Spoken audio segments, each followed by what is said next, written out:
She's a prominent figure in the fashion industry. Countless models have strut her work on the runway, captivating audiences both here and abroad. Dita Sandico-Ong, fashion designer. It's been 26 years since I started in the fashion industry. As a young child, I've always wanted to work in the design field. I always loved sketching and doodling. I like to play with colors. I've come up with a totally different style. Somehow it's been very modern in inspiration.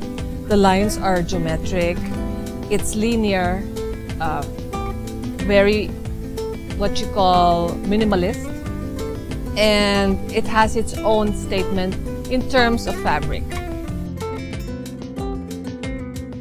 From bags, shoes, wraps to evening wear, Dita Sandico-Ong has created pieces that are extraordinary with the use of a very simple and humble material, the banana fiber.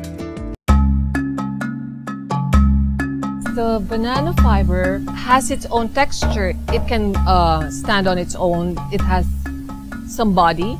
It's not as soft as the regular silk. It's very close to the linen, but even more beautiful because it has its natural sheen. It's very light and airy, almost see-through, transparent. When people see it, they always notice or they find it such an exotic fabric because it's totally different from the rest, and you don't really see it in any part of the world. I've been working with the banana fiber for the past how many years and learned how to use it in so many different ways. Making cloth out of banana fiber is a rigorous process, and all the steps are performed by hand. It starts with the stripping of the banana trunk, and then the fibers are hung to dry. The strips of banana fibers are sorted according to thickness and classification.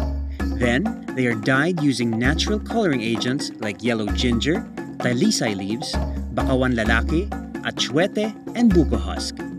After that, candle wax is put on the fiber for extra shine, and then each strip is hand-woven, producing an all-natural, eco-friendly textile. It's one of my favorite fibers right now because I've learned to use it in my own way. I've learned to cut and sew the fabric in my own terms. I've learned to make the most out of it.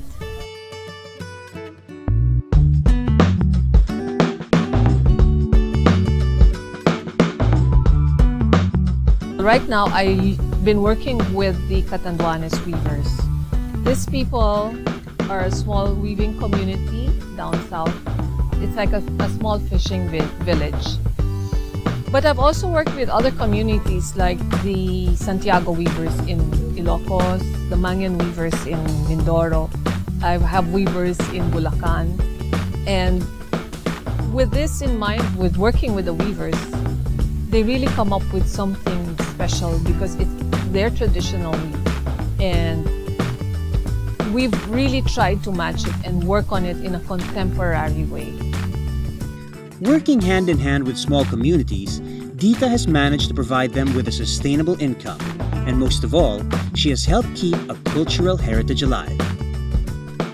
The local artisans are now even more inspired because we're using their materials and their products. Communities are having better lifestyles. We're able to help these communities grow. One example is the weaving area we have in Catanduanes, where we're also supporting a preschool, and somehow these children are growing to love what they see that their parents are doing, like the mothers when they start weaving the fabric, and they're actually learning from them. So we hope that we can keep this whole tradition alive, because somehow one day we would like to have the weaving industry keep growing.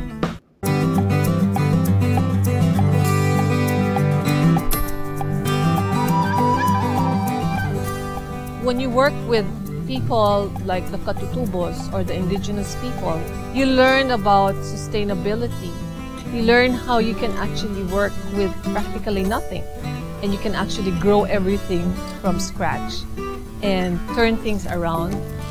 I guess right now I have come into full terms with all these materials in a way that I can actually level it up to a different level. And it's not just homegrown crafts, but products that could really compete in the market.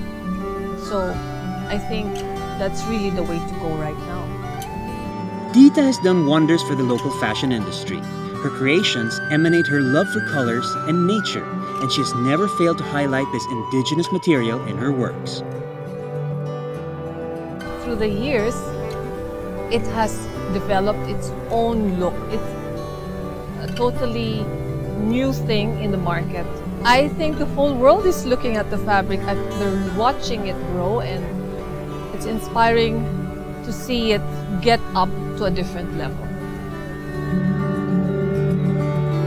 Whenever I travel abroad and here in the provinces, I always bump into people who like to say good things about the fabrics. And it's like giving back to me and saying, you know, you've done a good job by promoting these products.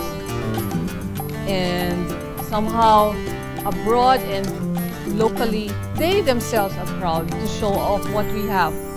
And that makes my heart full. It makes me really smile within and say, okay, I think I'm doing my job well, and hopefully we can spread the word out there even more. So it took me quite a while to be able to accept my being an instrument for this. I thought to myself, am I ready? Do I have to do it? And all the questions that run through my mind. But as I've seen the materials grow, and I've seen it flourish, I feel that there's a certain sense of fulfillment in my heart. And somehow it has really grown in me. And it helps me go through my challenges in my life. And it makes me even a stronger person in that sense, because I really love the things that I'm doing right now. And being able to accept my being an instrument in sharing this product to everyone gives you more insight. You can actually go to greater heights because you tear down boundaries, and in that sense it really drives you. It's the feeling that you have a mission to pursue.